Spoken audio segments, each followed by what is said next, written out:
হরে কৃষ্ণ। শ্রীকৃষ্ণ চৈতন্য প্রভু নিত্যানন্দ, শ্রী অদ্বৈত গদাধর শ্রীবাসাদি গৌর ভক্তবৃন্দ। ওম অজ্ঞানতিমিরান্ধস্য জ্ঞানাঞ্জনশলাকয়া চক্ষুর উন্মিলিতং যেন তস্मै শ্রীগুরবে নমঃ। শ্রীচৈতন্য মনোভীষ্টং স্থাপিতং যেন ভূতলে স্বয়ং রূপ পদামচ্চং দদাতি সপদান্তিকং।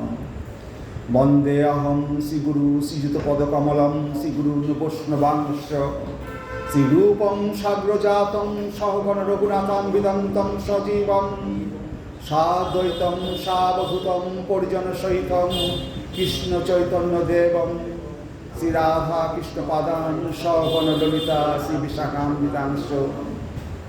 নমো বিষ্ণুপাদায় কৃষ্ণপৃষ্ঠায় ভূতলে শ্রীমতে ভক্তিবেদান্ত স্বামিনীতে নামিনে।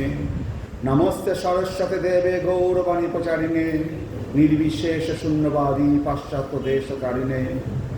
বাঞ্ছাকল্পতরুভ্যশ্চ কৃপা সিন্ধুভ্য এব চ পতিতানাং পাবনেভ্যো বৈষ্ণবেভ্যো নমো নমো। নমো মহাপদান্নায় কৃষ্ণ প্রেম পদায়তে কৃষ্ণায় কৃষ্ণ চৈতন্য নাম্নে গৌরতেশে নমো।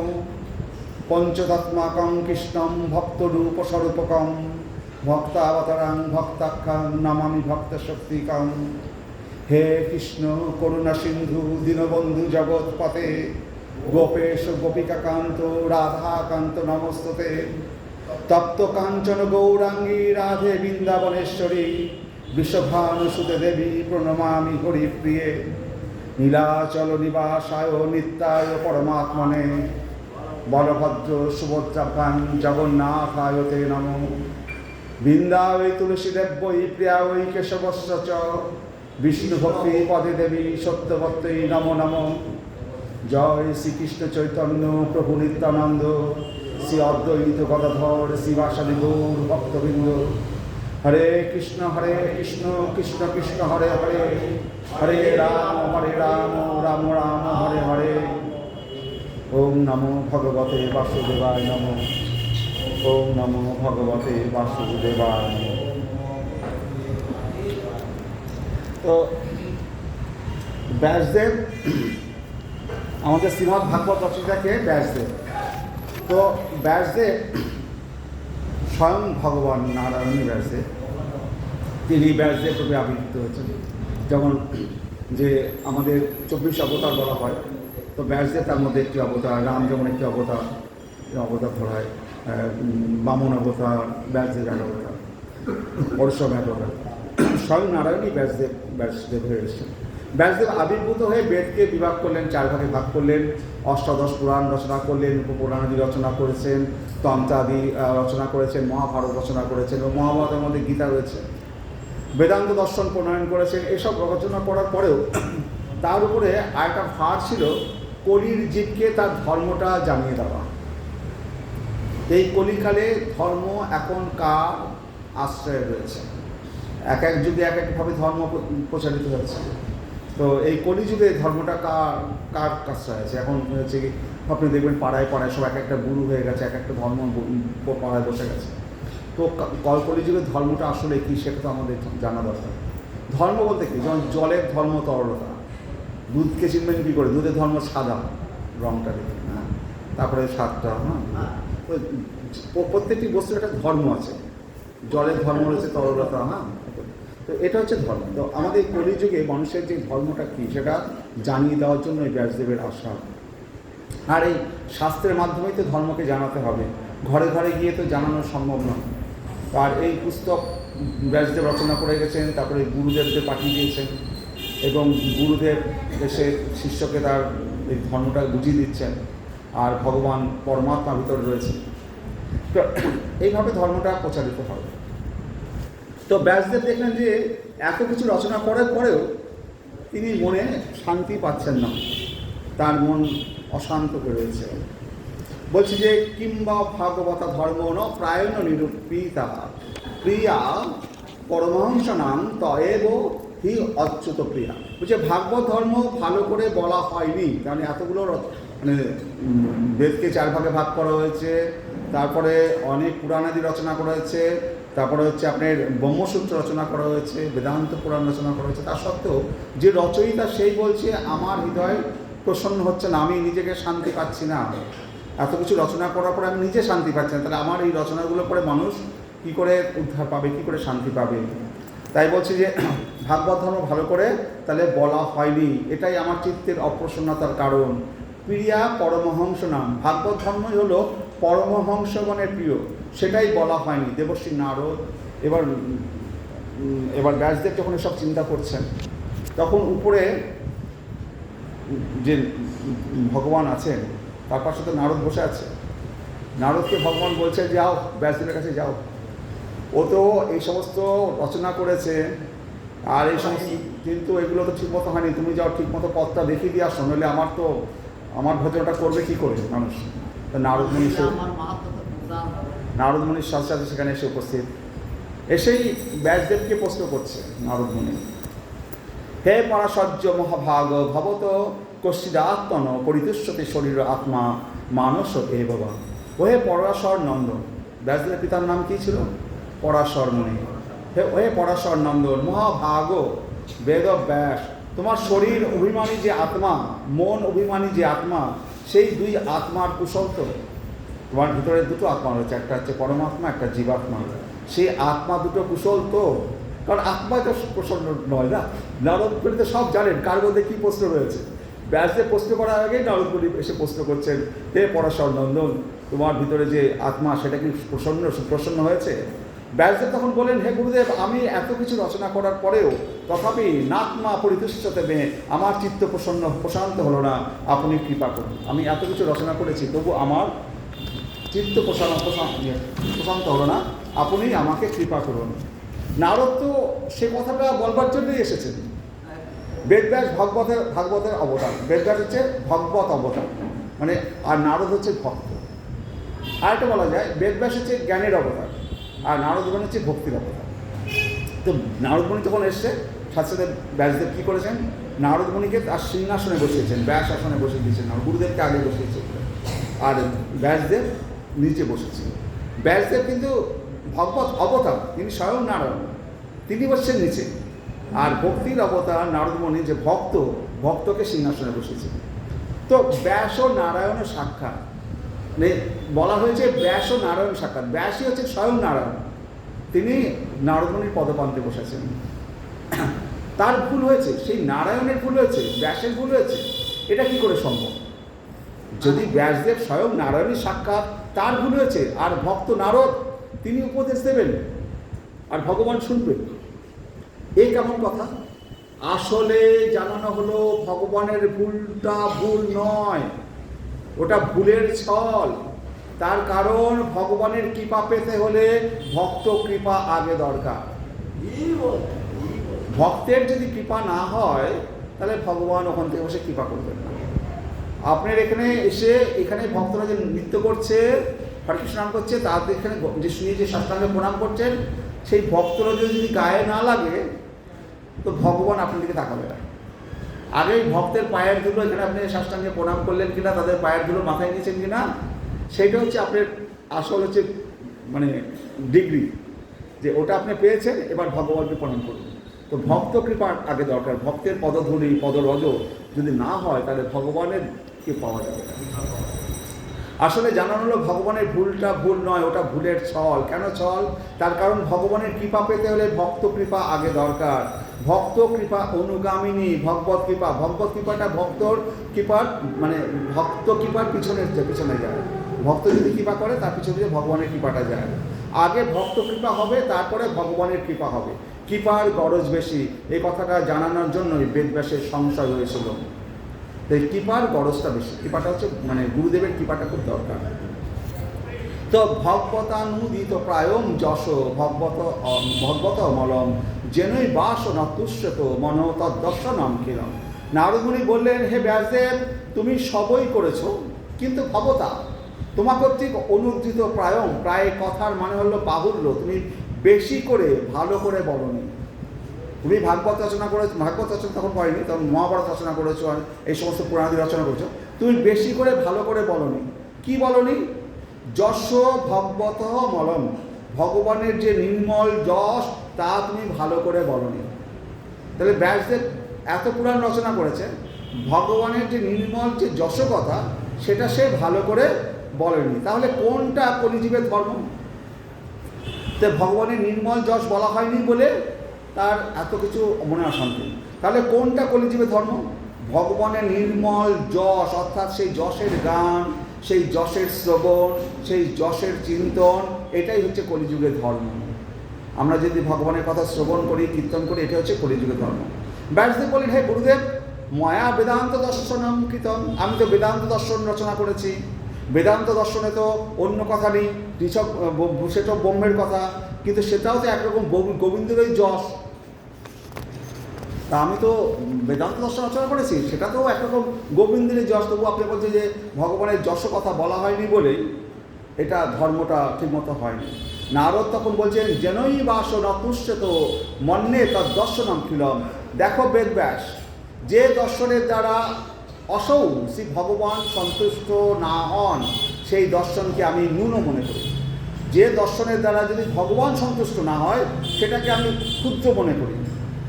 তোমার বেদান্ত দর্শন যদি হরি প্রসন্ন না হন, তাহলে সেই দর্শনকে আমি ন্যূন মনে করি, কারণ তৎকর্ম হরিতোষণম জপ। তাকেই বলা হবে ধর্ম বা কর্ম যার দ্বারা হরি প্রসন্ন হন। হরি কিসের দ্বারা প্রসন্ন হবেন? যদি আপনি হরির জন্য বাজার করে নিয়ে আসেন, হরির জন্য একটু কিছু রান্না করে ভগবানকে প্রেরণ করেন, তো হরির জন্য যদি কিছু করা হয়, হরি যদি প্রসন্ন হয় তবে সেটা ঠিক আছে। আর হরির জন্য কিছু করা হলো না, হরি প্রসন্ন হলো না, তো সে আপনি বেদান্ত দর্শন করুন আর বড় বড় উপন্যাস, এত বড় বড় বই লিখুন, ওর কোনো মূল্য নেই। হরি প্রসন্ন হতে হবে। তদ্দর্শন পড়েতু তবাপি চিত্তা প্রসাদস্যের তদ্দর্শনম আদিত্য কথম তেষাম চিত্তম প্রসিদ্ধিত। ধর্মের ভিত্তি হলো চিত্ত প্রসন্নতা, ধর্মের ভিত্তি হলো মনে প্রশান্তি আসবে। যেমন যে ভক্ত, যারা ভক্ত, তাদের মনে প্রশান্ত কেন? তাদের কোনো আশা আকাঙ্ক্ষা নেই, কাম নেই, এটা চাই, ধন চাই, দৌলত চাই, ঐশ্বর্য চাই, এই সমস্ত কামনা বাসনার তারা ঊর্ধ্বে যখন যায় তখনই সে ভক্ত হয়। আর যার কামনা বাসনা নেই তার মন তো শান্ত। আর যার মনে কামনা বাসনা আছে, সকাল বিকাল চিন্তা করছে কালকে আমার বাড়িটা বড় করবো কী করে, টাকা কী করে ইনকাম করবো, কামনা বাসনার দ্বারা সে সবসময় চিন্তা করছে, তো তার মনটা অশান্ত থাকবে। মানুষকে কী করে মেরে কেটে নিয়ে আসবো, তার মধ্যে সব অসৎ বৃত্তিগুলো তার মধ্যে আস্তে আস্তে জাগ্রত হতে থাকবে। তাই বলছি যে যার এই প্রসন্নতা, যার এই ভগবত ধর্মটাকে, যে ধর্ম শ্রবণ করলে মনে প্রসন্নতা আসবে, হৃদয়ে প্রসন্নতা আসবে। তাই প্রসন্ন, তাই তোমার বেদান্ত দর্শনে হরি প্রসন্ন হন না। বাহু তুলে হরি হরি হরি বলে নিজে নাচো, জিতকে নাচাতে শেখাও, তবে হরি বেশি প্রসন্ন হবে। শাস্ত্রে হরিনামের উচ্চারণের মহিমা বলছে, হ এবং রি এই দুটি অক্ষর যার একবার উচ্চারণ করেছে তাদের কি হয়েছে? তারা কোমর বেঁধে নিয়েছে। হরি, হ আর রি এই দুটো যে উচ্চারণ করেছে তারা কোমর বেঁধেছে। কোমর বেঁধে কী করে? মানুষ তো সেখানে বসে থাকে না, কোমর বেঁধেছে বলে সে যাওয়া শুরু করেছে। কোমর বেঁধে যে একবার হরি উচ্চারণ। নারদ ব্যাসদেব বললেন, সমাপথে যে বিনাং বুভুক্ষিতম, জ্ঞানীগণের জ্ঞানের যে ইচ্ছা সেটা যেখানে শেষ হয়ে গেছে, কোথায়? গৌর পাদপদ্মে। জ্ঞানীগণের যে অত জ্ঞানের যে অহংকার, সেই অহংকার কোথায় শেষ হয়? গৌর পাদপদ্মে। তাহলে গৌরকে পেতে গেলে আমাদের কী হবে? নিতাইকে চিন্তা করতে হবে। তো আমরা আসছি আস্তে আস্তে স্বর্গে সুখমত্ততা থাকায় আর নরকে দুঃখ যন্ত্রণা থাকায় ভগবানের ভজন হয়। আপনি স্বর্গে যাবেন, সেখানে এত বেশি সুখ, এত রাজসী, তাদের সুখমত্ততা, সেখানে ভগবানের ভজন হবে না। আবার নরকে যদি যান, এত যন্ত্রণা, সেখানেও আপনি ভগবানের ভজন হবে না। যে কারণে যখন আমাদের সুখদেব গোস্বামী যখন ভাগবত পাঠ পরীক্ষা দিকে দিয়েছেন, স্বর্গে দেবতারা এসে বলছে যে আমাদেরকে ভাগবত পাঠ দাও। তো এবং নিয়ে এসছে কি এক মানে ভার ভর্তি সোনা, অমৃত নিয়ে এসছে। এসে বলছে সুখদেব গোস্বামী যে আপনি এই অমৃতটা পরীক্ষিত মহারাজকে খাইয়ে দিন, ওর তো 7 দিনের মৃত্যু, অমৃত খেয়ে নিব, মরবে না, আর আমাদেরকে এই ভাগবতটা দিন। তখন সুখদেব গোস্বামী বলেন, তোমরা দেবতারা চিরকালই ছল করার জন্য মাস্টার। তোমরা যদি এসে বলতে, হে সুখদেব গোস্বামী কৃপা করে আমাদেরকে একটু ভাগবত প্রদান করুন, আমি কৃপা করতাম। কিন্তু তোমরা কী করছে? বিনিময় কথা নিয়ে আসতে।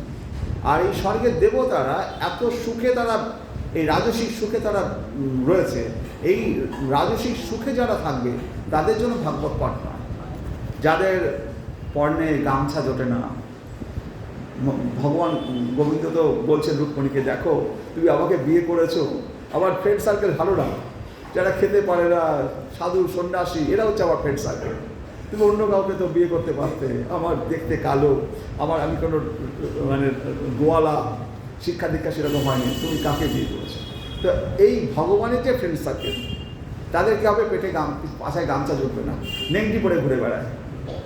গৌরী বৈষ্ণবেরা একটা কাপড়কে ছিঁড়ে নেংটি করেছে, একটা কাপড় একটা করে গায়ে জড়িয়ে রেখেছে। তাদের জন্য পর্ণে বসন নেই, অথচ স্বামী মা লক্ষ্মী দেবী তাদেরকে বসন দেওয়ার জন্য দুহাত তুলে বসে থাকে, কিন্তু তারা ওগুলো গ্রহণ করে না। তারা এই ঐশ্বর্য তারা চায় না। তারা ওই নেংটি পরে ওই শীতের মধ্যে, ওই গরমের মধ্যে তারা ওই নেংটি পরে দিনের পর দিন কাটিয়ে দিচ্ছে, না আছে ফ্যানের পাখা, না আছে কিছু। হরে কৃষ্ণ। তাহলে তাহলে স্বর্গে সুখমত্ততা থাকায় সেখানে, আর নরকে যন্ত্রণা থাকায় সেখানে ভজন হয় না। ভজন হয় কোথায়? আমাদের এইখানেই ভজন হয়। তো আমাদের কিন্তু এই জন্মেই একবারে ভগবত কৃপা নিয়ে উপরে যেতে হবে। আমরা মরার পরে করব, মরার পরে জপ করব, মরার পরে যাব স্বর্গে, সব ওই সব নয়, এই জন্মেই পেতে হবে। এই দৃঢ় বিশ্বাস মনে রাখতে হবে, আমার এই জন্মেই চাই, মরার আগেই চাই। হ্যাঁ, তাই বলছে যে সত্যযুগের মানুষের 1 লক্ষ বছর আয়ু ছিল, ত্রেতা যুগে 10,000 বছর, তারপর দাপরে এলেন শ্রীকৃষ্ণ, এবং তখন 1000 বছর, আর এই কলিযুগে 100 বছর। দাপরে এলেন শ্রীকৃষ্ণ, তিনি নিজে অর্চনা করলেন, অর্চনা মান প্রচার করলেন। আর কলিতে সেই গোবিন্দ এলেন গৌরাঙ্গ হয়ে, তার নিজ প্রয়োজন রাধা প্রেম আস্বাদন। গোবিন্দ কেন গৌরাঙ্গ হয়ে এসছেন? তার নিজ প্রেম রাধা, নিজ প্রেম কী হচ্ছে, রাধা প্রেম আস্বাদন করার জন্য গোবিন্দ এসছে গৌরাঙ্গ হবে। আনুষঙ্গে অন্য কাজ, তার সাথে সাথে আরও কিছু কাজ তিনি সঙ্গে নিয়ে আসেন। আনুষঙ্গে অন্য কাজটা হলো কি, কলির জীবকে তিনি উদ্ধার করবেন। এসছেন তিনি রাধার যে প্রেমটা সেটাকে জানার জন্য, আর অনুষঙ্গে অন্য কাজ কি, কলির জীবকে তিনি উদ্ধার করবেন। তো সত্য যুগে ধ্যান ধর্ম ছিল, ত্রেতার যুগে আপনি ছিলেন যজ্ঞ করান, আর এই দাপরে ছিল অর্চনা। আর এই কলিযুগে কি আছে, কলির জীবের সামর্থ্য নেই। হরে কৃষ্ণ। তো কলির জীবের সামর্থ্য নেই, 100 বছর আয়ু, তার মধ্যে রোগ ব্যাধি দিয়ে এখন 60 বছরও বাঁচে কিনা সন্দেহ। 60-70 বছর হয়ে গেলে পরে বুঝতে হবে তার টিকিট কাটা হয়ে গেছে, বুঝলেন? টিকিট কাটা হয়ে গেছে, ট্রেনটা হয়তো লেট করে আসছে বলে দাঁড়িয়ে আছে সে, মানে তার টিকিট কাটা হয়ে গেছে, ট্রেন ঢুকলে যাবে। তো কলির জীবকে উদ্ধার করা, কলির জীবে তো সেই সামর্থ্য নেই, তাদের সেই শক্তি নেই। আপনি 1 মাইল হেঁটে যান, আপনি হাঁপিয়ে যাবেন, আপনি একটা রিক্সা হলে ভালো হতো, এই অবস্থা কলির জীবের। তো গোবিন্দ গৌরাঙ্গ হইলেন, মানে কি হচ্ছে, তিনি একটা উপায় বের করলেন। হরের নাম হরের নাম হরের নামই কেবলম, কলই নাস্তেব্য নাস্তেব্য নাস্তেব্য গতিনতা। বিষ্ণু পুরাণ আছে যে সত্য, ত্রেতা এবং দাপরে যা যা পেয়েছে, মানে ধ্যায়ন কৃতে যজন যজ্ঞই ত্রেতা প্রায়ং দাপরে অচ্চয়ং যদাপ্নীতি তদাপ্নীতি কলৌ সংকীর্ত কেশব। বলছে বিষ্ণু পুরাণে লিখছে যে ত্রেতা দাপরে যা যা পেয়েছে, যদাপ্নতি তদাপ্নতি, তাই তাই পাবে কলির মানুষ, শুধু হরে কৃষ্ণ নাম করার পরে। সত্য যুগে 1 লক্ষ বছর আয়ু, 10,000 বছর আয়ু, 1000 বছর আয়ু, আর কলিযুগে মাত্র 100 বছর আয়ু, তার মধ্যেও এখন 60 বছর এসে দাঁড়িয়েছে। তো এই সময়কালের মধ্যে, এই সামান্য সময়কালের মধ্যে তাকে উদ্ধার পেতে হবে, শুধু হরে কৃষ্ণ নাম করে হবে। আর তার জন্য সত্য যুগে যা পেয়েছে, মানে ত্রেতা যুগে যা পেয়েছে তার থেকে কম পাবে? তখন তো বেশি করেছে, বেশি পেয়েছে। তো এখন কি তার থেকে কম পাবে? তারা এখন তো কম করছে না, এখন তো হরে কৃষ্ণ নাম করছে, অত পরিশ্রম করছে না, ধ্যান করছে না, অত যজ্ঞ করছে না। হ্যাঁ, লক্ষ লক্ষ বছর ধরে 1 পায়ে দাঁড়িয়ে ধ্যান করছে, আর ত্রেতা যুগে সত্য যুগে। হ্যাঁ, তো এখন তো কলিযুগে সেরকম হরে কৃষ্ণ মুক্তি হচ্ছে কাছে। তাহলে কি এই যুগে মানুষ কি তার কৃপাটা কি কম পাবে? না, কৃপা কম পাবে না, তার থেকে বেশি পাবে। কৃপাটা কম পাবে না, তার থেকে বেশি পাবে। কম করবে, বেশি ইনকাম করবে। যেমন আপনি এখন যেমন এই কলিযুগে যারা কম্পিউটার সায়েন্স ইঞ্জিনিয়ারিং পাস করছে, কত মাইনে পাচ্ছে? কেউ 40 লাখ, 50 লাখ, 1.5 কোটি, 2 কোটি টাকা মাইনা পায়। কি কাজ করে তারা? এমন পড়াশোনা করেছে, এমন একটা জায়গায় পৌঁছে গেছে, তার 1-1.5 কোটি টাকা মাইনা।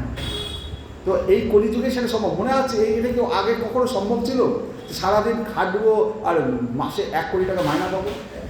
হ্যাঁ, কিন্তু এই কলিযুগে সম্ভব। ঠিক কলিযুগে হরিকৃষ্ণ নাম করলে পরে আপনি অল্প খাটবেন, বেশি বেশি কৃপা পাবেন। অল্প খাটবেন, বেশি কৃপা। তাই বলছি যে কি করে পাবে? সংকীর্ত কেশবম, কেশবের সংকীর্তনের দ্বারা শুধু পাবে না, বেশি করে পাবে। তাই ভজনটা সহজ হয়ে গেছে, দাবানল লেগে গেছে, সবাই পড়ছে, কিন্তু যে হরিনাম রূপ পদ্মের ছায়াতে বসেছে সে আর পড়ছে না। তাই ধরো নিতাইয়ের পাদপদ্ম, কৃষ্ণ ভক্তি রস ভাবিতাবতী প্রিয়তাম যদি কুতোপি লভ্যতে তত্ত্ব লোল্য মপি মূল্য মেকলম জন্ম কোটি সুকৃত নির্লভ্যতে।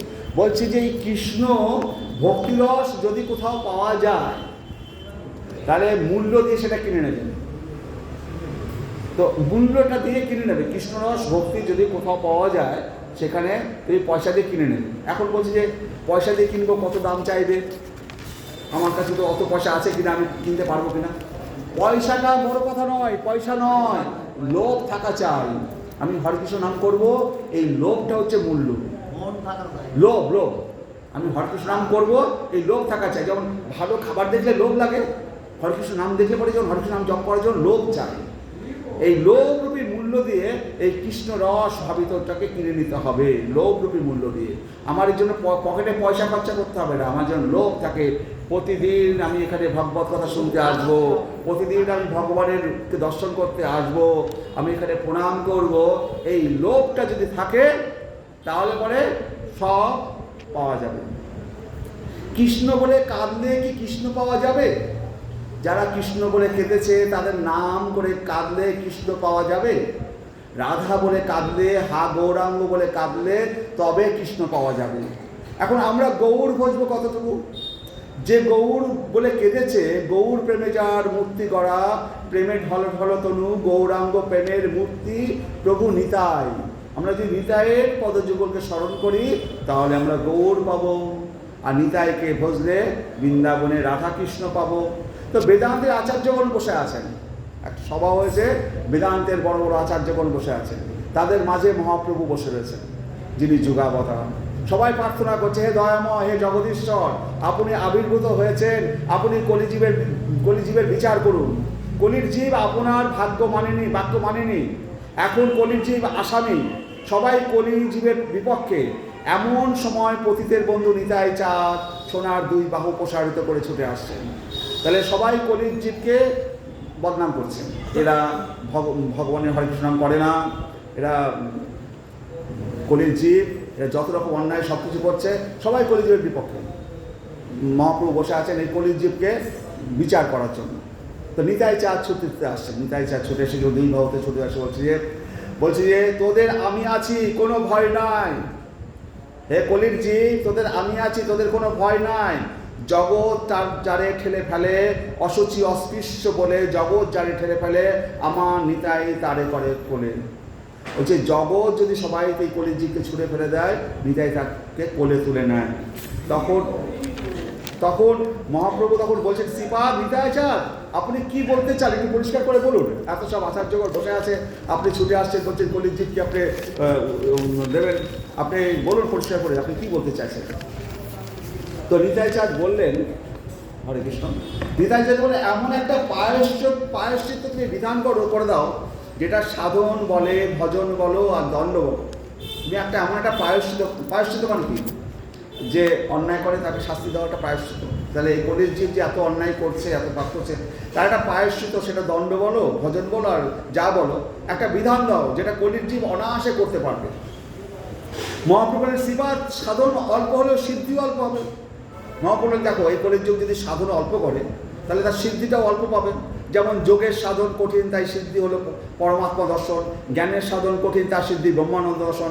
আপনি কলির জীবকে কি দিতে চান? স্বর্গ দিতে চান? নিতাই চাঁদ বলেন, না আমি স্বর্গ দিতে চাই না। আপনি কি কলির জীবকে বৈকুণ্ঠের 4 প্রকার মুক্তির মধ্যে কিছু দিতে চান? শালক্য, সারূপ্য, সাজুজ্য, এই সমস্ত। নিত্যানন্দ বলেন, না প্রভু, তাও নয়। মহাপ্রভু তখন বলেন, তাহলে কি বৃন্দাবনে রাধা গোবিন্দের প্রেম সেবা দিতে চান? তো বৃন্দাবনে রাধা গোবিন্দের প্রেম সেবাই তো আমরা চাই, সবাই তো সেখানেই যাব। তো সেই প্রেম সেবা দিতে চান? বলছে তাও না।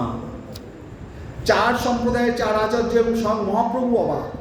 সবচেয়ে সর্বোচ্চ সিদ্ধি বৃন্দাবনের রাধা গোবিন্দের প্রেম সেবা, যেটা আমাদের সকলের মানে লোক যদি ওটা কৃপা করে পাই। হ্যাঁ, সবাই টিকিট কাটে, যে 2 কোটি টাকা বাঁধে। আমরা সবাই টিকিট কেটে বসে আছি যদি ওই রাধাকৃষ্ণের প্রেম সেবার জন্য। সেখানে নিতাই সেবা নিতাই প্রভু কি বলছেন না, তখন মহাপ্রভু অবাক হয়ে গেছেন, এ কি বলছে?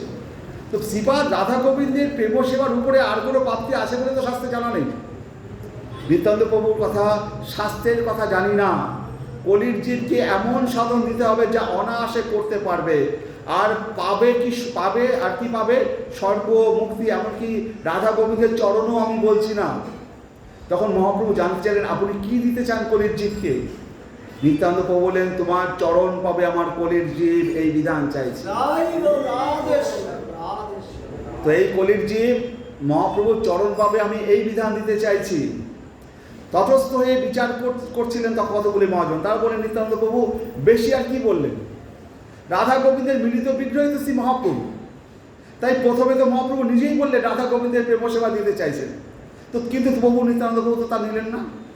রাধা গোবিন্দ পেলেই গৌর হয় না, রাধা গোবিন্দের প্রেমরসের পাকে গৌর হয়েছে।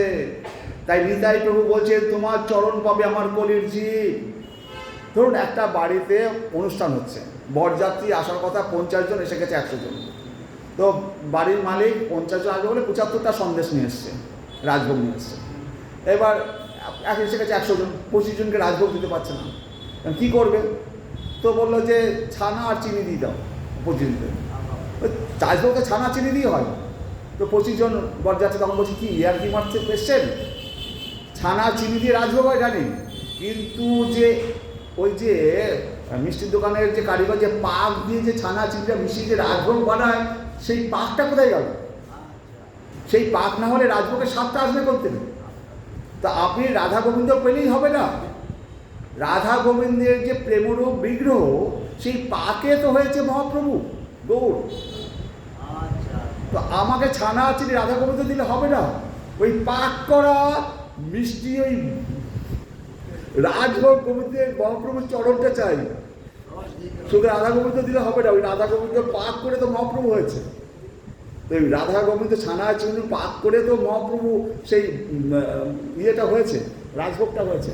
আমরা ওই পাক করা রাজভোগ খেতে চাই, শুধু রাধা গোবিন্দ দিলে হবে না, আমরা গৌরাঙ্গের পদযুগল চাই। তো রাধা গোবিন্দ পেলেই গৌর হয় না, রাধা গোবিন্দের প্রেমরসের পাকে গৌর হয়েছে। তাই নিতাই প্রভু বলছে, তোমার চরণ পাবে আমার কলির জীব। কবিরাজ গোস্বামীর বাক্য হলো, মহাপ্রভুর কাছে কলির জীব পতিত। আমাদের পতিতের বন্ধু নিতাই চাঁদ মহাপ্রভুর চরণে নিবেদন জানিয়েছেন। ভজন তরুর কন্দমূল স্বরূপ হলেন শ্রী নিত্যানন্দ প্রভু। প্রভুর শ্রী নিত্যানন্দের চরণ আশ্রয় করলে শ্রী গৌরাঙ্গ চরণ অনায়াসে মেলে।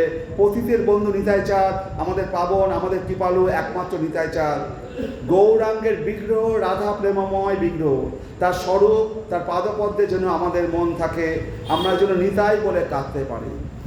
তাহলে আমরা মহাপ্রভু আসার আগেও তো রাধা গোবিন্দ ছিল, তাহলে সেটা রাধা গোবিন্দকে আমরা তখন সেইভাবে পাইনি, কারণ ওটা পাকে রাজভোগটা তৈরি হয়েছিল না। রাজভোগটা তৈরি করলেন কে? গৌরাঙ্গ মহাপ্রভু এসে। এই রাজভোগ আমরা চাই, আমরা রাধা গোবিন্দ তো যাবই, কিন্তু ওই ছানা এবং চিনিটাই চাইছি। ওই ছানায় চিনি দিয়ে পাক করে যখন রাধা গোবিন্দের মিলিত বিগ্রহ গৌরাঙ্গ রূপে আমরা পেলাম, হ্যাঁ, তো সেইটা আমরা পেতে চাই। তো স্বয়ং ভগবান শ্রীকৃষ্ণ গৌরাঙ্গ স্বরূপে প্রেম দানের জন্য অবতীর্ণ হয়েছেন। জয়তি নিজ পদ্মাজ প্রেমদান অবতীর্ণ বিবিধ মধুরিমাদি কমে কৈশোর বলে। কিশোর বয়সের গন্ধ মাত্র লেগেছে, মানে আমরা এবার বৃন্দাবনে যাচ্ছি, এখনো পূর্ণ কিশোর বয়স হয়নি।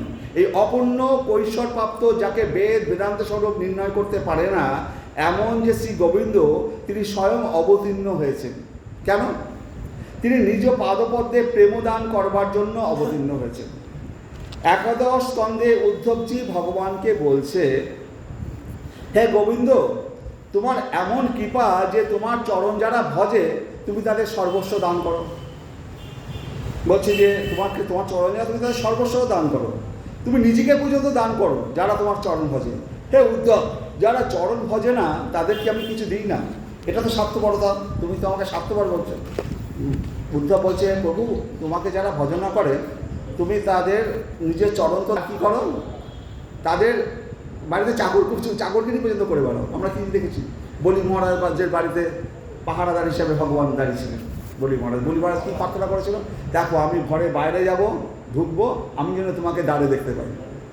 গোবিন্দ বৈকুণ্ঠ ছেড়ে বলি মহারাজের দাঁড়িয়ে আছে, পাহারাদার, ভক্তের জন্য তিনি পাহারাদার হচ্ছে। তাই বলছে যে উদ্ধব বলছে যে তুমি অন্য বস্তু দূরের কথা, শালক মুক্তি সামান্য তুমি নিজেকে পর্যন্ত দান করে দাও, মানে যারা তোমার শ্রী চরণ ভজে। হে উদ্ধব, যারা চরণ ভজে না, তাহলে কি আমি তাদের কিছু দিই না?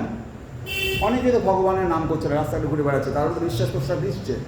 নিঃশ্বাস প্রশ্বাস ভগবানের কৃপা ছাড়া কী করে দিচ্ছে? যারা ভগবানের চরণ ভজছে তারাও তো নিঃশ্বাস প্রশ্বাস দিচ্ছে। ভগবান তো তার সন্তান সবাইকে তিনি কৃপা করছেন না। তো তার মধ্যে যে সন্তান তার আপন, যাকে ভজছে ভগবান, তার জন্য তার বিশেষ কৃপা রয়েছে না। যেমন আমরা আগে একটা গল্প বলেছিলাম যে পাখির বাচ্চাটা সে বসে আছে, কখন মা আসবে খাবার দেবে তবে খাবে। তো ভগবান সেই সন্তানকে ভালোবাসে যে পাখির বাচ্চার মতো মুখ বুঝে বসে থাকে যে মা আসবে তারপর খেতে দেবে। আর মাছের প্রায় 1000 বাচ্চা হয়েছে, একটা বড় শোল মাছের, ছোটো ছোটো ডিম ফুটে বাচ্চা হয়েছে। সেই মাছগুলো মাকে ঘিরে রয়েছে, কিন্তু মাকে ভজে না। সব মা আছে, মা মাঝে মাঝে জলের মধ্যে হুস করে উঠছে আর ডুব দিচ্ছে, আর শুধু পাহাড়া দিচ্ছে বাচ্চাগুলোকে যাতে অন্য বড় মাছ এসে না খায়।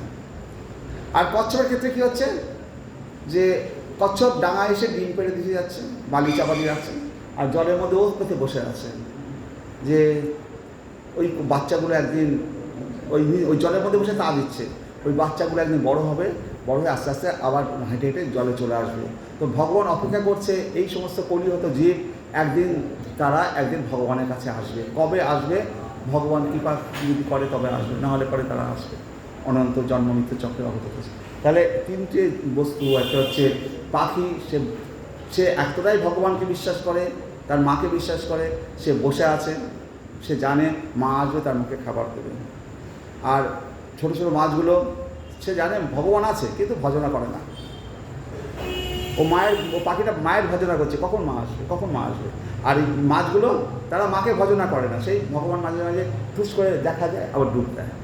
আর ওই কচ্ছপেরা ও তো ভজনাও করে না, সাধনও করে না, কিন্তু ভগবান কি করবে? সন্তান তো সেই জলের মধ্যে বসে আছে ওর পেতে, কবে সেই সন্তানগুলো ডিম ফুটে বেরোবে, বেরিয়ে এসে জলে আসবে। হরে কৃষ্ণ।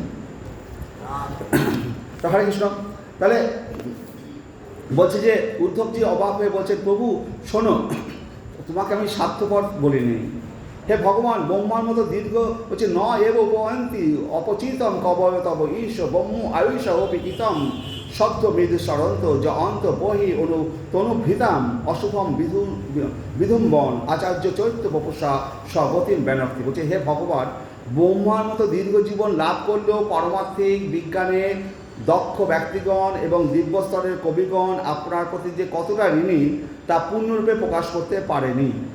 যে ভগবান ব্রহ্মার মতো দীর্ঘ জীবন, ব্রহ্মার আয়ুষ্কাল কি মানে মানে সত্য, তেতা, দাপর, কলি, চতুর্যুগ, 4টে চতুর্যুগ মিলে একটা চতুর্যুগ বলে। এরকম 1000 চতুর্যুগে ব্রহ্মার একটা 12 ঘন্টা, আর 1000 চতুর্যুগে ব্রহ্মার 12 ঘন্টা, 2000 চতুর্যুগে ব্রহ্মার একটা দিন। এইভাবে 100টা দিন বা 1000 দিন, 100টা দিন পার হলে ব্রহ্মার আয়ুষ্কাল, মানে কত কোটি কোটি কোটি কোটি বছর তার হিসাব নেই। বলছি যে এই সমস্ত ব্রহ্মার মতো দীর্ঘ জীবনকাল পেলেও তোমার প্রতি যে ঋণ এই সমস্ত কবিরা পণ্ডিতেরা তা শোধ করতে পারেনি। আপনি বাইরে আচার্য রূপে এবং অন্তরে পরমাত্মা রূপে এই দুইভাবে আবির্ভূত হয়ে আপনার নিকট কীভাবে উপনীত হতে হবে সে বিষয়ে নির্দেশ প্রদান করে দেহধারী জীবদের উদ্ধার করেন। তো আপনি ভিতরে যে পরমাত্মা রয়েছে আর আমি জীবাত্মা রয়েছে, দুটো জিনিস, এক পরমাত্মা আর জীবাত্মা। তো এই পরমাত্মা রয়েছে আর বাইরে জীবাত্মা রয়েছে, এবং আপনি কী করেন? আচার্য রূপে গুরুদেব রূপে আসেন এসে, আর ভগবান রূপে এসে তিনি চৈত্য গুরু রূপে এসে তার মধ্যে ভগবানের নামটা দেন এবং যাতে জীব উদ্ধার পায়, এইভাবে তিনি আপনি উদ্ধার করছেন। উদ্ধবজি গোবিন্দকে বলছেন, তোমার চরণ যে ভজে ওটাও তো তোমারই দান, তোমার যে চরণ ভজবে সেটাও তো তোমারই দান। তুমি কৃপা করো বলে তো তোমার চরণ বসতে পারছি, নইলে তো চরণ বসতে পারবে না। তুমি কৃপা করলে তবে তোমার চরণ ভজে, না হলে ভজে না। অতএব সবটাই তোমার কৃপার দান। ন এব পয়ন্তি অপচিতাম কবয় তবৈষ। বলছে কবি যারা পণ্ডিত ব্যক্তি, যারা সাধু ব্যক্তি, তত্ত্বজ্ঞ ব্যক্তি, তাদের বলা হয় কবি। প্রত্যক্ষ অর্থাৎ অনিন্য, কবিরা ঋণ শোধ করতে পারে না। ব্রহ্মায়ুষ অপি, তারা যদি ব্রহ্মার মতো আয়ু পায় তথাপি তারা ঋণ শোধ করতে পারে না। এত বলছি যে তারা এত আনন্দ পায় তোমার পাদপদ্ম ভজনে, স্মরণে, দণ্ডবত প্রণাম করে চোখের জল পেলে, তবুও তাদের মনে হয় কিছুই তাদের করা হলো না। তারা ঋণ শোধ করার জন্য কী করে? ভগবানের কাছে এসে কান্নাকাটি করে, চোখের জল ফেলে, স্মরণ করে, দণ্ডবতের প্রণাম করে, তবু ভগবানের ঋণ শোধ করতে পারে না বলে তাদের দুঃখ হয়। বাগ্বি স্তবন্ত মনসা স্মরন্ত তম্ব নমস্ত ওপি অনিশম ভক্তা স্তবত নৃত্য জলা সমগ্রম আয়ু হরে এব সমপয়ন্তি। ভক্তগণ কী করেন? বাক্যের দ্বারা নিরন্তর শ্রী গোবিন্দের স্তুতি করেন।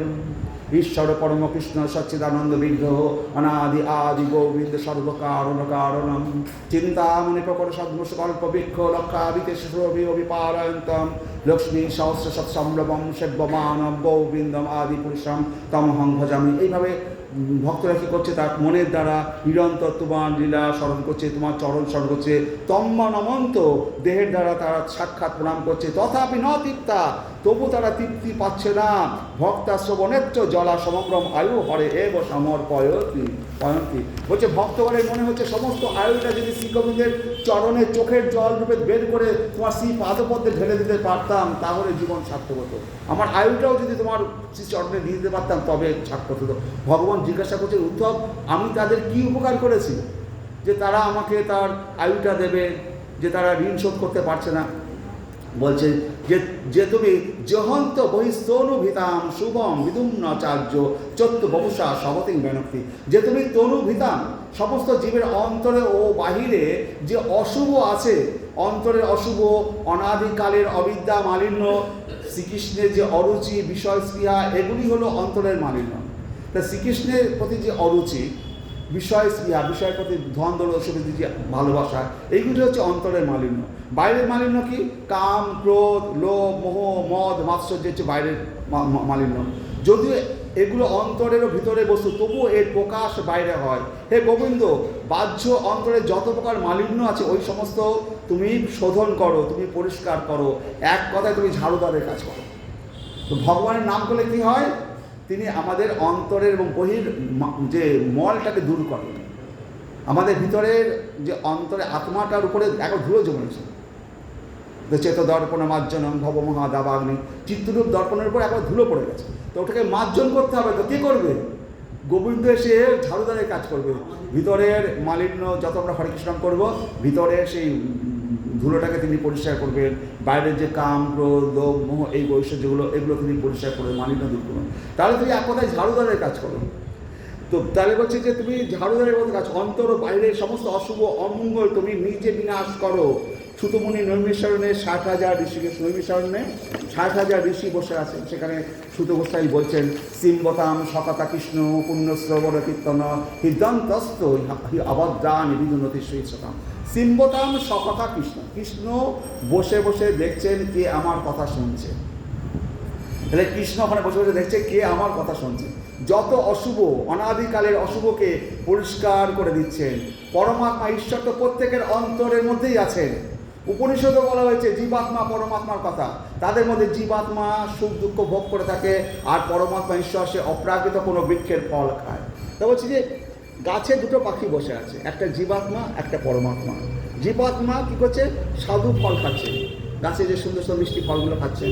আর পরমাত্মাকে তো সেই ফলগুলো খাচ্ছে না, সে শুধু দৃষ্টি করে দেখে দর্শন করছে, দেখে আসছে। তো জীবাত্মা যেহেতু ফল খাচ্ছে, সেই কারণে সে কর্মফলে জড়িত হচ্ছে। আমাদের ভিতরে যে জীবাত্মা রয়েছে, আমরা যেহেতু এই ভোগ করছি, এই ভোগের ফল হিসাবে তার ফলও উৎপন্ন হচ্ছে। বলে কাঠ খেলে আমরা হাসবে না, আমরা খেলে কাঠ হাসবে। বলছে যেমন আমরা কর্ম করবো সেই অনুপাতে ফল উৎপন্ন হচ্ছে। কিন্তু পরমাত্মা যে বসে আছে সে কিন্তু কিছু খাচ্ছে না। তো এই ভিতরে জীবাত্মা এবং পরমাত্মা আছে। এই জীবাত্মা, সেই জন্য আমাদের কী বলা হয়েছে? ভগবানকে ভোগ নিবেদন করে খাও, তাহলে এই কর্মফলের দ্বারা আমরা আটকে পড়বো না। তাই বলছি যে বৃক্ষের যে বৃক্ষের যে পরমাত্মা, সে অপ্রাকৃত ফল খায়। অপ্রাকৃত ফল খায় কি? এখন আপনাদের ভিতরে যে পরমাত্মাগুলো বসে আছে তারা অপ্রাকৃত ফল খাচ্ছে। অপ্রাকৃত ফল হচ্ছে ভগবানের কথা। তার খাবার কি? এই ভগবানের এই গুণলীলা শ্রবণ কীর্তন, এই ফলটা সে খায়, অপ্রাকৃত ফল খায়। সেজন্য তার কর্মের ফল হয় না। তাহলে আমাদের ভিতরে জীবাত্মা তো বাড়িতে যা খাচ্ছে, ভাত ডাল মাছ, সে খাচ্ছে, জীবাত্মাকে শরীর পুষ্ট করছে। আর পরমাত্মার খাদ্য কি? এই যে ভগবত কথা শ্রবণ করছেন, এইটা সে পরমাত্মা গিলছে, এই পরমাত্মা খাচ্ছে। তাহলে জীবাত্মা পরমাত্মা দুজনকে খেতে দিতে হবে। কিন্তু পরমাত্মা দেহেতেই আছেন, তবে কৃষ্ণ কথা শোনার প্রয়োজন কি? তো পরমাত্মা যদি দেহের মধ্যেই থাকে, পরমাত্মা তো শ্রীকৃষ্ণ, তিনি দেহের মধ্যে আছেন, তাহলে আবার তাকে কৃষ্ণ কথা শোনানোর কি দরকার? প্রত্যেকের ভিতরে তো পরমাত্মা রয়েছে, তবু আপনারা কৃষ্ণ কথা শুনছেন কেন? তাকে কৃষ্ণ কথা শোনানোর কি দরকার? ভিতরে যে পরমাত্মা, যেমন একটা গরুর অসুখ করেছে, বৈদ্য এসে বললো এই গরুকে 250 গ্রাম ঘির সাথে এই গাছগাছাটা দিচ্ছি, এটা বেটে ওই ঘির সাথে খাইয়ে দেবে। ও কী করলো? বাড়িতে এসে গাছগাছাটা দিয়ে জল দিয়ে খাইয়ে দিল। তো আবার কাছে বলতে বলছে রোগ সারছে না কেন?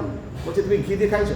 কেন ঘি দিয়ে খাবো না? আমার গরু রেগুলার 5 কেজি দুধ দিত, এখন 5-7 দিন দুধ দিচ্ছে না, দুধ তো ওর পেটে অনেক জমে আছে, ঘি হয়ে গেছে, শুধু জল দিয়ে খাওয়ালেই তো হয়ে যাবে। বলছে তা হবে না, ওকে বাইরে থেকে ঘি দিতে হবে, ওর ওই ঘিতে হবে না, ওর ভিতরে ঘি থাকলে হবে না। তো ওকে বাইরে থেকে ঘি দিয়ে ওষুধ দিয়ে তবে দিলে তবে রোগ ভালো হবে। তোর ভিতরে ঘি, দুধ চোখে ঘি হয়ে গেছে বলে ওকে আমি ঘি দেবো না, শুধু জল দিয়ে গাছ গাছে খাইয়ে দেওয়ার ওষুধ ভালো হবে? তাহলে তো ঠিক সেরকম ভিতরে পরমাত্মা আছে, তো তাকে আবার কৃষ্ণ কথা শোনার দরকার নেই। বাড়িতে ঘুমাও, ভর্তি করো, যা খুশি করো, হরে কৃষ্ণ।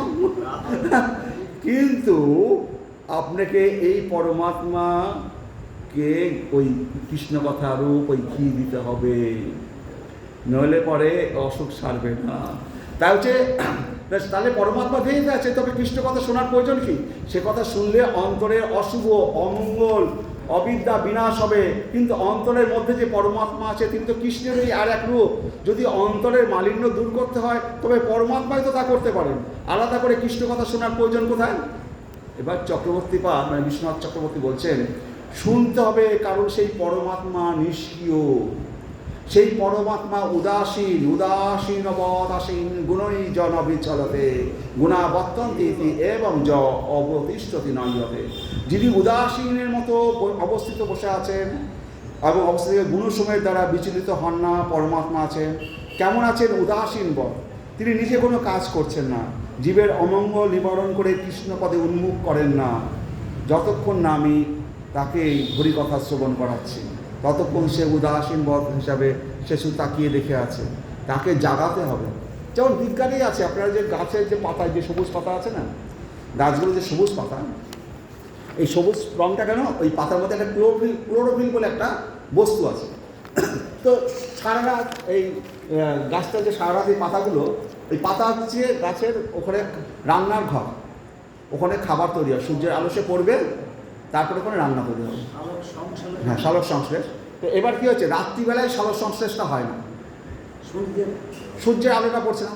তো সূর্যের আলোটা যখন ওই পাতার উপর পড়বে, ওইখানে যে রান্না করে যে লোকটি আছে ক্লোরোফিল, যে সূর্যের আলো এসে পড়বে, ও তখন ঘুম থেকে জেগে উঠবে, রান্না করা শুরু করে দেবে। তখন শিকড় থেকে যে জলটা আসলো, বাতাস থেকে সূর্যের আলো, বায়ু থেকে কার্বন ডাইঅক্সাইড সব নিয়ে খাবার তৈরি করে গাছের প্রতিটি অঙ্গ প্রত্যঙ্গে পাঠাচ্ছে। তাহলে ও ক্লোরোফিলটা কী ছিল? সে ঘুমিয়েছিল। যতক্ষণ না সূর্যের আলো সে পড়বে, ততক্ষণ সে কাজ করবে না।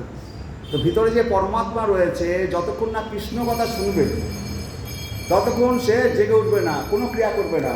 কখন করে? শ্রীগুরুর মুখের কৃষ্ণ কথা যখন কানে যায়, তখনই জীব উন্মুক্ত হয় কৃষ্ণ কথা শোনার জন্য। যখন শ্রীগুরু মুখের কৃষ্ণ কথা যখন কানে যায়, তখনই জীব উন্মুখ হয় কৃষ্ণ কথা শোনার জন্য। কৃষ্ণের ভক্তের প্রতি এত দরদ কেন? সে নিজের হাতে সব অমঙ্গল বিধৌত করেন। ভক্ত সাধকের এটাই বৈশিষ্ট্য। কিন্তু যেসব সাধক আছেন, যথা জ্ঞানী, যোগী, কর্মী, তাদের নিজেকে নিয়েই পরিষ্কার করতে হয়। যারা জ্ঞানী আছে, যোগী আছে, সাধনা করছে, তারা ব্রহ্মের সাধনা করছে, তাদের ভিতরে যে মলটা রয়েছে, তাকে নিজের গিয়ে পরিষ্কার করতে হয়। ভগবান তাদের সেবা পরিষ্কার করে দেন না। জ্ঞানী যোগীদের ক্ষেত্রে নিজে পয়সা তাকে নিজেকেই কষ্ট করতে হয়, তাকে সমস্ত কিছু আহার বর্জন করতে হবে, তাকে একবার হিমালয় পাহাড় আগে ধ্যান করতে হচ্ছে, একবারে ভান্ডার মধ্যে তপস্যা করতে হচ্ছে। কিন্তু আমাদের শুধু হরিকথা শ্রবণ, আমাদের পাহাড়ে যাওয়ার দরকার নেই, আর ওইরকম তপস্যা করার দরকার নেই। শুধু হরিকথা শ্রবণ করবো, মন্দিরে আসবো, ভগবানের দর্শন করবো, 5 বার মাথা ঠুকবো, জয় হরি, হরে কৃষ্ণ বলতে হতে লাফাতে চলে যাবো, মৃত্যু কথা চলে। কী করে যে আমাদের এই সমস্ত বন্ধনগুলো কাটবে আমাদের জানার দরকার নেই। আপনি যখন খাবার খাচ্ছেন, খাবারটা পেটের মধ্যে কিভাবে হজম হচ্ছে, কে শিল দিয়ে গুঁড়ো করছে, কে খাচ্ছে, আপনি জানার দরকার আছে, জানার দরকার আছে। ঠিক সেই রকম হরিকথা শ্রবণ করছেন, ভগবানের কাছে আসছেন, ব্যাস ও খাবার ভিতরে চলে গেছে, কে শিলনোড়াতে বাহুলছে, কে কী করে হজম করাচ্ছে, আপনার জানার দরকার নাই, দেখবেন আপনি ঠিক আছে। হরে কৃষ্ণ। যারা জ্ঞানী যোগীদের জন্য ওটা দরকার। জ্ঞানী যোগীরা ওরা মশলা করবে, ইয়ে করবে, বাড়বে, তাদের অনেক কষ্ট করতে হবে, আমাদের সমস্ত কষ্ট করা যাবে। তাই বলছি যে যারা জ্ঞানী যোগী কর্মী তাদের নিজেকে নিয়েই পরিষ্কার করতে হবে। কি করে সাধন করে চিত্তের ময়লা পরিষ্কার করা, শুদ্ধ করে শুদ্ধ চিত্ত হতে হবে, মনকে বাসনাহীন করতে হবে, তবে ব্রহ্মানন্দ আসবে, তার আগে নয়। কিন্তু ভক্তি সাধক যারা, তারা শুধু গৌর কথা, কৃষ্ণ কথা শুনবে, তাহলেই সব অমঙ্গল নাশ হবে। কৃষ্ণ হলেন সাধুগণের বন্ধু, সুইত শতাং। কৃষ্ণ হলেন সাধুগণের বন্ধু। সাধু স্বভাব কি? বিনা কারণে উপকার করা। হ্যাঁ, কেউ একটা লোক যাচ্ছে, দেখছে সামনে একটা গর্ত আছে, ও দূর থেকে বলে, এই যাস না, কিন্তু ওখানে গণ্ডগোল হচ্ছে, ওখানে অসুবিধা আছে, তুই ভাই গণ্য করতে চান। সাধুর স্বভাব এটা। আর যে সাধু হবে না, যাক না, ও পড়ুক, দেখি না কেমন, ও মজা নিতে। হ্যাঁ, যে ও পড়েছে দেশকে, ও মজা, মানুষকে বিপদে ফেলে মজা। কিন্তু সাধুর স্বভাব কি? সাধুর স্বভাব সবসময় লোকের উপকার করে বেড়ান। তাই বলছি যে সাধুর স্বভাব বিনা কারণে কৃপা করেন। শ্রী গোবিন্দও তাই, যে তার কথা শোনে তার অন্তরে সব মহিলা তিনি পরিষ্কার করে দেন। উদ্ধবজি বলছেন যে হন্ত বহিস্তন ভিতাম শুভম বিধুম্ন না চার্য চৈত্য বপসা সহদে। হে কৃষ্ণ, তুমি আচার্য স্বরূপে আর চৈত্য বপ স্বরূপে দুইভাবে ভক্তের মালিন্য দূর করে থাকো। এক গুরুদেব হিসাবে তোমার কানে হরিকৃষ্ণ দিচ্ছে, আর ভিতরে চৈত্য বপু পরমাত্মা, সে এই দুইভাবে আচার্য রূপে এবং চৈত্য বপু যে পরমাত্মা, চৈত্য বপু স্বরূপে দুইভাবে তুমি ভক্তের মালিন্য দূর করে থাকো। আচার্য হলেন শ্রী গুরুদেব, যিনি মনুষ্য দেহধারী, আর পরমাত্মা হলেন তিনি সাক্ষাৎ ঈশ্বর। সেই চৈত্য বপু পরমাত্মা ভিতরে আছেন, কিন্তু তিনি ক্রিয়া করেন না। সেই চৈত্য বপু পরমাত্মা আমাদের ভিতরে রয়েছে, তিনি কিন্তু ক্রিয়া করছেন না। কেন? যতক্ষণ না পর্যন্ত শ্রী গুরুদেব গুরুপাদপদ্মের কৃপা হয়, দদামি বুদ্ধিযোগম তম যেন মাবম প্রজান্তিতে, যতক্ষণ না বুদ্ধিযোগ প্রদান করা হচ্ছে, গুরুদেব বুদ্ধিযোগ প্রদান করছেন, ততক্ষণ সেই পরমাত্মা কাজ করছে না। ভিতরে সকলের ভিতরে পরমাত্মা বসে আছে, কিন্তু তিনি পরমাত্মা শুধু ঘুমিয়ে রয়েছে, তাকিয়ে রয়েছে নির্জীবভাবে। হ্যাঁ, গুরু তো পরের কথা। বৃহৎ ভাগবতামৃতে বৈষ্ণব স্মরণ মাত্রেই চিন্ময় বলে স্বীকার করা হয়েছে। যে বৃহৎ ভাগবতামৃত কে লিখেছেন? সনাতন গোস্বামী। সেখানে বৈষ্ণব স্মরণ মাত্রেই চিন্ময় বলে স্বীকার করা হয়েছে। বৈষ্ণব দেখলেই তাকে প্রণাম করছে। কৈলাসপতি শঙ্কর এবং নারদের মধ্যে একটা কথোপকথন চলছে। তো নারদ বলছেন, প্রহ্লাদ তো স্থূল মায়ের জগতের লোক। প্রহ্লাদ সে তো হিরণ্যকশিপুর একটা দৈত্যের ছেলে। এই স্থূল মায়ের তার তো পঞ্চভৌতিক দেহ, মায়ের জগতের লোক। প্রহ্লাদ ভজন করলে কি হবে? সে তো মায়িক জগতের বাসিন্দা, তার দেহ তো পঞ্চভৌতিক দেহ হওয়া উচিত। শিব বললেন ভক্তের দেহ পাঞ্চভৌতিক দেহ হওয়া উচিত। শিব বলেন কি শিব বলেন ভক্তের দেহ পাঞ্চভৌতিক নয়, তার দেহটা পাঞ্চভৌতিক। প্রহ্লাদে তো ভাত ডাল মাছ মাংসের শরীরটা হয়েছে, তারপর দৈত্যের ছেলে, তার দেহটা তো পাঞ্চভৌতিক। শিব বলছেন প্রহ্লাদ যখন ভক্ত, তো ভক্তের দেহ পাঞ্চভৌতিক নয়। পাঞ্চভৌতিক দেহ নিয়ে ভক্ত জন্মগ্রহণ করলেও সে দেহ পাঞ্চভৌতিক নয়। এই পাঞ্চভৌতিক এই জগতে এই স্থূল শরীরে জন্মগ্রহণ করলেও, যেমন ভগবান আমরা জানি দেবকীর পুত্র, পাঞ্চভৌতিক জগতে জন্মগ্রহণ, যে কারণে যারা ব্রহ্মের উপাসনা করে জ্ঞান মানকে লোকের, তারা ভগবানের এই জায়গাটা ধরে, ভগবান তো জন্মগ্রহণ করেছিলেন, তাহলে তার তো পাঞ্চভৌতিক দেহ না, পাঞ্চভৌতিক দেহ না। তাই বলছে ভক্ত ভগবান তো দূরে কথা, ভক্ত যে প্রহ্লাদ সে বলছে এই ভক্তের দেহ পাঞ্চভৌতিক নয়, ভক্তের দেহ পাঞ্চভৌতিক নয়। তো পাঞ্চভৌতিক দেহ নিয়ে ভক্ত জন্মগ্রহণ করলেও সে দেহ পাঞ্চভৌতিক নয়, অপ্রাকৃত হয়ে গেছে। শিবজি বলছেন কৃষ্ণ ভক্তি সাধু পানাথ দেহ দেহই দেহি কবি স্মৃতি তেষাম ভৌতিক দেহপি সচ্চিদানন্দ রূপতা। কৃষ্ণ ভক্তি সুধা নিরন্তর পান করবে ভক্ত মত্ত হয়ে গেছে, দেহ দৈহিক কবি স্মৃতি দেহ জ্ঞান লোপ পেয়েছে। তেষাম ভৌতিক দেহপি মদ খেলে দেহ যেমন জীর্ণ হয়ে যায় তেমনি কৃষ্ণ ভক্তি সুধা পান করতে করতে দেহ জীর্ণ হয়ে যায়, সেটা আর মাইক থাকে না। পাঞ্চভৌতিক দেহ জীর্ণ হয়ে গিয়ে সচ্চিদানন্দ রূপতা অর্থাৎ অপ্রাকৃতের আবির্ভাব হয়। দেহ তখন কৃষ্ণ ভক্তের দেহ অপ্রাকৃত দেহ হয়ে যায়, তখন আর এই পাঞ্চভৌতিক দেহ হয় না। নারদ বলছে পাঞ্চভৌতিক দেহ ত্যাগ হলে তবেই তো সচ্চিদানন্দ রূপ ধারণ করবে। নারদ বলছে দেখো এই পাঞ্চভৌতিক দেহ ত্যাগ করলে তবে তো সচ্চিদানন্দ রূপ বা সূক্ষ্ম আত্মাটা যাবে, তবে তো সেই অপ্রাকৃত দেহ ধারণ করবে। জগতের দেহ ত্যাগ করে চলে গেলে মানে কেউ বৈকুণ্ঠে যাবে, কেউ বৃন্দাবন যাবে, চিন্ময় দেহ লাভ করবে, এটাই তো নিয়ম। শিব বলছেন না। শিব কি বলছেন? শিব বলছেন যে দেহ ত্যাগের প্রয়োজন নেই, বৈষ্ণবের এই দেহতেই সচ্চিদানন্দ রূপ হবে। তা আমরা কি বলছিলাম একটু আগে, যে মরার আগেই আমরা সব কিছু পাবো। তাহলে আমরা মরার পরে বৈকুণ্ঠে যাব, বৃন্দাবনে যাব, স্বর্গে যাব, এই সমস্ত আমরা লোভ নিয়ে বসে আছি না। মরার আগেই আমাদের এই সচ্চিদানন্দ রূপ শরীরটা পেতে হবে। বৈষ্ণবের এই দেহেতেই সচ্চিদানন্দ রূপ হবে। আমের সবুজ রং, আম গাছে আমটা সবুজ রং হয়েছে, যেই গরমকাল পড়লো, জ্যৈষ্ঠ মাস আসলো, আম পেকে লাল হয়ে গেল, লাল হলো তো, হলুদ হয়ে গেল। তাহলে আমের সবুজ রংটা একসময় হলুদ হয়ে যায়, পেকে যায়। ঠিক তেমনি কৃষ্ণ ভক্তের দেহেতে কৃষ্ণ ভক্তির শ্রবণ কীর্তন স্মরণ মনন যেমন যেমন পরিমাণে হবে তেমন তেমন পাঞ্চভৌতিক দেহে সব কিছু চলে গিয়ে চিন্ময়তার আবির্ভাব হবে, দেহ সচ্চিদানন্দ রূপ পেয়ে যাবে। তার জন্য আমের খসে পড়ার দরকার নেই। তার জন্য এই পাঞ্চভৌতিক ত্যাগ করার জন্য মৃত্যুর দরকার নেই, তার আগেই এই সচ্চিদানন্দ রূপ আমরা পেতে পারি। কে বলছে? স্বয়ং শিব বলছে। হ্যাঁ, স্বয়ং শিব বলছে। সনাতন গোস্বামী বৃহৎ ভাগবতামৃতে গ্রন্থে ভক্তিশাস্ত্রগণ বলছে দেখো গোপকুমার, ওই আত্মদর্শন এই ব্রহ্মদর্শন, কারণ আত্মা ব্রহ্ম একই বস্তু, কেননা সেই ব্রহ্মই তো আত্মা হয়ে গেছে। আত্মা যে আমি, সেই অখণ্ড অব্যয় ব্রহ্মতে আমি লীন হয়ে গেলাম, তখন নিজেকে আমি ব্রহ্মরূপে আত্মদর্শন করতে লাগলাম, এটাই কি সুখ? দেখো সকালে নিজের আত্মাকে জানতে চায়, আত্মদর্শন করতে চায়। যোগীরা পরমাত্মার দর্শন করতে চাইছেন, জ্ঞানীরা ব্রহ্মের দর্শন করতে চাইছে। বলছে যে এই যে শিব বলছে যে কেননা সেই বস্তুই তো আত্মা হয়ে গেছে, আত্মা আর ব্রহ্ম একই। আত্মা যে আমি, সেই অখণ্ড অব্যয় ব্রহ্মেতে আমি লীন হয়ে গেলাম, তখন আমি নিজেকে আমি ব্রহ্মরূপে আত্মদর্শন করতে লাগলাম, এটাই কি সুখ? দেখো গোপকুমার, ওতে সুখ নেই। আত্মদর্শন করলেই আর ব্রহ্ম দর্শন করলেই সুখ নেই। তবে আমরা আপাতত ধরে নিলাম সুখ আছে, আপাতত ধরে নিচ্ছি এটা সুখ আছে। নারদ ভক্তি পরীক্ষার জন্য শিবের কাছে এসেছেন। শিব বলছেন বৈষ্ণবের চিন্ময় দেহ, যে 50 বছর পরে কৃষ্ণ বসবে, এখন থেকে তার দেহ চিন্ময় হয়ে গেছে। যে ছেলে জন্মায়নি মায়ের পেটের মধ্যে কী বলে ওটাকে, ভ্রূণ কী বলে, ভ্রূণ উচ্চারণটা হচ্ছে না, ভ্রূণ, মায়ের পেটের মধ্যে ভ্রূণ হয়ে আছে, যে সে জন্মায়নি, বলছে সে জন্ম করার আগেই সে বৈষ্ণব হয়ে গেছে। শিব বলছে কীরকম?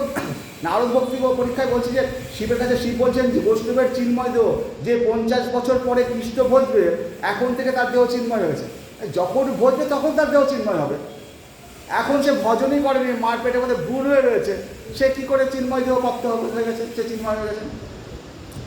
আপনারা দেখুন না, প্রহ্লাদের মা, প্রহ্লাদ যখন মায়ের পেটের মধ্যে রয়েছে, তখন ইটা এসছে, ইন্দ্র দেবতা এসছে হাতে বজ্র নিয়ে প্রহ্লাদের মাকে কেটে দেবে। নারদ মুনি বলছে আরে ইন্দ্রদেব, তুমি কী করতে এসছো? শেষকালে একেবারে বধূ হত্যা করতে এসছো, মহিলা হত্যা করতে এসছো। ইন্দ্র বলছি যে নারদ মুনি, আপনি তো জানেন না, আপনারা তো সব সাধু সন্ত মানুষ, এর পেটে সেই অসুরের সন্তান রয়েছে, হিরণ্যকশিপুর সন্তান রয়েছে এর পেটের মধ্যে, আর একে যদি আমি মাকে যদি হত্যা করি, ও সন্তানটা তো জন্মাবে না। হিরণ্যকশিপুর যদি এত বড় দত্ত হয়, এটা কত বড় দত্ত হবে? তখন নারদমণি বলছে, তুমি কাকে মারতে এসছো? এর পেটের মধ্যে যে ভ্রূণটা রয়েছে ভগবত ভক্ত, একে তুমি মারতে পারবে না। তখন নারদমণি কি বলছে, সাথে সাথে হাত জোর করে ওই প্রহ্লাদের মাকে 3 বার প্রদক্ষিণ করে প্রণাম করে মা আমাকে অপরাধ ক্ষমা করে বলে ইন্দ্র চলে গেলেন। তাহলে সেই প্রহ্লাদ ভজন করবে, তারপরে তো ভক্ত হবে, তো ভ্রূণ অবস্থাতেই সে ভক্ত হয়ে গেছে। তা বলছি যে নারদ ভক্তি পরীক্ষা শিবের কাছে এসে শিব বলছে বৈষ্ণবের চিন্ময় দেহ, যে 50 বছর পরে কৃষ্ণ বসবে, এখন থেকে তার দেহ চিন্ময় হয়ে গেছে। নারদ বললেন, দেবাদিদেব এটা কি করে হয়? যখন সে কৃষ্ণ ভজন করবে, সিদ্ধ মহাত্মা হবে, তখন তার দেহ না চিন্ময় অপ্রাকৃত হবে, কিন্তু এখন তার দেহ চিন্ময় হয় কি করে? সে বললেন, দেখো নারদ, অভ্যুপাগমন নয়, আপাতত তোমার কথা আমি স্বীকার করে নিচ্ছি। এখন আপাতত স্বীকার করে নিচ্ছি যে সে যখন ভজবে তখন তার চিন্ময় দেহ হবে। অর্থাৎ আসলে কিন্তু আমি সেটা মানছি না। আপাতত তোমার জন্য মানছি যখন ভজবে তখন, কিন্তু এখন মানছি না। সে বললেন, দেখো, সবুজ আম যেমন তার প্রকৃতিজাত দেহ বদল করে না, শুধুমাত্র সবজির রঙটা চলে যায়, গাছ থেকে পড়ে না, তার আগেই সে সবজির রঙটা চলে যায়, গরমের জন্য হলদে রঙটা এসে যায়। কৃষ্ণ পাদপদ্ম দর্শনের জন্য যে তীব্র উৎকণ্ঠা, সেই উৎকণ্ঠা হলো গরম, সেই গরমেতে পঞ্চভূতের সবুজ রঙটা সরে যায়, চিন্ময়তার আবির্ভাব হয়ে যায় এই দেহেতে, এই প্রকারে ভক্তদেহ অপ্রাকৃত হয়ে যায়। তা আত্মদর্শন করা জীবের একান্ত প্রয়োজন। প্রথমে দৃষ্টিকে সরিয়ে নিতে হবে দেহেতে, দেহ থেকে ইন্দ্রিয়তে, ইন্দ্রিয় থেকে তুলে নিতে হবে মনে, মন থেকে সরিয়ে নিতে হবে বুদ্ধিতে, এরপর আত্মাকে বুদ্ধির পরে স্থাপন করুন। ভগবান গীতাতে তাই বলেছে, ইন্দ্রিয়ানি পরানি আহু ইন্দ্রিয় পরম মনস্যতু পরা বুদ্ধি বুদ্ধে পরততু স। গীতা 3 অধ্যায়ের 42 নম্বর শ্লোক। দেহ অপেক্ষা ইন্দ্রিয়গণ শ্রেষ্ঠ, দেহ অপেক্ষা ইন্দ্রিয়গণ, আমাদের চক্ষুকর্ণ ইন্দ্রিয়গণ শ্রেষ্ঠ, ইন্দ্রিয় অপেক্ষা মন শ্রেষ্ঠ, মন অপেক্ষা বুদ্ধি শ্রেষ্ঠ। বুদ্ধির পারে যিনি আছেন তিনি হলেন আত্মা, বুদ্ধির পারে বসে আছে যে আত্মা, গোবিন্দের একটুখানি অংশ, তাকে উপলব্ধি করতে গেলে সব কিছু ঠেলে ফেলে দিতে হবে। ভাগবত বলছেন গোপকুমারকে, দেখো গোপকুমার, জ্ঞানীগণের সাধন পদ্ধতিতে যদিও সম্ভব হয়, মুক্তিটা সুখের বস্তু নয়। তুমি বলছো যে জ্ঞানীগণ যোগীগণ তোমরা আত্মাকে দর্শন করবে, জ্ঞান মার্গের দ্বারা ব্রহ্মকে দর্শন করবে, তার দ্বারা যে সুখটা হয়, সে মুক্তিটা হয়, সেটা সুখের বস্তু নয়। আত্মানুভব যদিও হয়, সেটা সুখের বস্তু নয়। অভ্যুপেগ মান্নায়, যেমন স্বীকার করলেন শিব যে আমি আপাতত মেনে নিচ্ছি। বলছি শিব বলছেন, আমার নিজের মত কি জানো, যে 50 বছর পরে যে কৃষ্ণ বসবে তার দেহ আজ থেকে চিন্ময় হয়েছে। সূর্য তো আকাশে এখনো ওঠেনি, ভোর 4টে বাজে অন্ধকার, সূর্য তো আকাশে এখনো ওঠেনি, 5টা 15 মিনিটে উঠবে। এখন তো ঘন অন্ধকারটা, 4টে বাজে, অন্ধকারগুলো পালাচ্ছে। তেমনি যে ব্যক্তি 50 বছর পরে কৃষ্ণ ভজন করবে, তার আগে থেকেই প্রাকৃত যে অবস্থাটা তা সরে যাচ্ছে, অন্ধকারগুলো আস্তে আস্তে সরে যাচ্ছে। সূর্য তো 5টা 15 উঠবে, কিন্তু তার আগের থেকেই কাজ শুরু হয়ে গেছে, 50 বছর আগের থেকেই সেই ভ্রূণটা আসার সাথে সাথে কাজ শুরু হয়ে গেছে। তাই বলছে যে অন্ধকারগুলো পালাচ্ছে। তেমনি যে ব্যক্তি 50 বছর পরে কৃষ্ণ ভজন করবে, তার আগে থেকে প্রাকৃত যে অবস্থাটা তা সরে যাচ্ছে, চিন্ময় হয়ে যাচ্ছে তার দেহ। মহাজন তাই প্রণাম করছেন ভক্তগণকে, হইয়াছেন হবেন যত মহাপ্রভুর দাস, তা সবার চরণ বন্ধ দ্বন্দ্বে করি ঘাস। তো একটা গান আছে, বলছে সেই গানের শেষ লাইন বলছে, হইয়াছেন হবেন যত মহাপ্রভুর দাস। মানে যারা এই গৌরমণ্ডলের যারা বৈষ্ণব যারা হয়েছে, হবেন যত মহাপ্রভু দাস, মানে আগামী 100 বছর বাজে 500 বছর যারা মহাপ্রভু দাস হবেন, হইয়াছেন হবেন যত মহাপ্রভু দাস, তা সবার চরণ বন্ধ দ্বন্দ্বে করি ঘাস। যারা জন্মগ্রহণ করে তাদেরকে আমরা চরণ বন্দনা করছি, মানে তারা একদিন সেই মহাজন হবেন। তো হইয়াছেন হবেন যত মহাপ্রভু দাস, মহাজন এখন থেকে প্রণাম করছেন, করাচ্ছেন। ব্রহ্মভূত প্রসন্নাত্মা ন সচেতি ন কাঙ্ক্ষতি সম সর্বেষু ভূতেষু যদ ভক্তি লভ্যতে পরম। গীতা এটা আছে 18 অধ্যায় 54 নম্বর শ্লোক। বলছে ভাগবতাদি শাস্ত্র বলছে গোপকুমারকে, যদি আত্মানুভবও হয় তাতেও কোনো সুখ নেই। তুমি আত্মাকে জেনেছ, আত্মানুভব হলো, তাতেও কোনো সুখ নেই। দুঃখ নির্বৃত্তিটা হয়, দুঃখটা গেল, আত্মানুভূতি হলে তার দুঃখ নিবৃত্তি হলো, তখন তার ব্রহ্মভূত অবস্থা হয়। আত্মাকে অনুভব করতে পারলো, দেহকে বাদ দিতে হবে, দেহকে পার হয়ে যেতে হবে, ইন্দ্রিয় মন বুদ্ধি সব পার হয়ে যেতে হবে।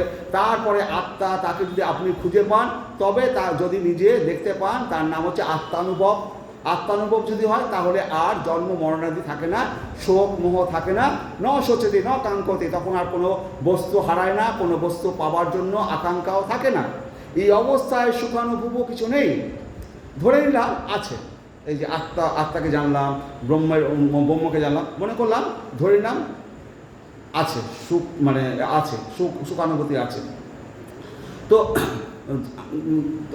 ন সচেতি ন কারণ, তখন আর কোনো বস্তু হারায় না, কোনো বস্তু পাওয়ার জন্য আর আকাঙ্ক্ষা দেয়। এই অবস্থায় সুখানুভব কিছু নেই, ধরে নিলাম সেটা আছে, খুবই অল্প আছে। সচ্চিদানন্দময় বস্তু হচ্ছে আত্মা। আমাদের আত্মাটাকে সচ্চিদানন্দময় বস্তু, কারণ আমাদের আত্মাটা কোথা থেকে এসছে? জীবাত্মাটা ভগবান থেকে এসছে। ভগবান সচ্চিদানন্দ বস্তু, তার সূক্ষ্ম ক্ষুদ্রতম কণা হচ্ছে আমার আত্মা। সচ্চিৎ আনন্দ আত্মা, কিন্তু সে তো অনু চৈতন্য। বেদ বলছে যে বালাগ্র শতভাগস্য শতদা কল্পিতস্য চ ভাগ জীব সবিজ্ঞ ইতি চাহ পরাশ্রুতি।